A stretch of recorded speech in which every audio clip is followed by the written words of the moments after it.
A big win for Alberta's premier. If you believe in fairness, common sense, and the sanctity of the Canadian Constitution, today is a great day. Alberta led the challenge of Canada's Impact Assessment Act, arguing that the controversial law was unconstitutional. Canada's highest court agreed.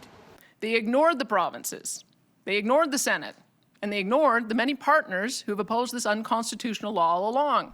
That law expanded the kinds of projects Ottawa could assess for environmental impacts, adding things like provincial oil sands mines and power plants to the federal list. Opponents branded Bill C-69 the No More Pipelines Act, taking to the streets to oppose it before it became law.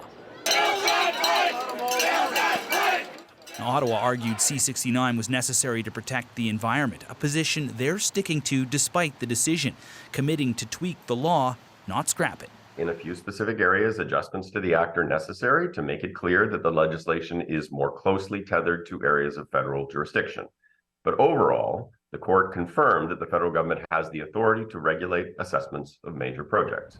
Of course, the environment isn't solely a federal or provincial responsibility. It's a shared one that makes dealing with climate change even more complicated.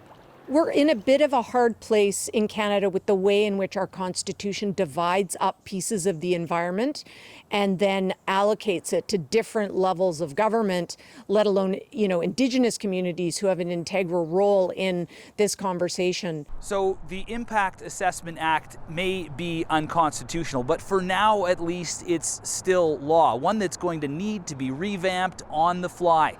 No easy task with hundreds of projects waiting to be assessed and Canada's commitment to get to net zero looming. Aaron Collins, CBC News, Calgary.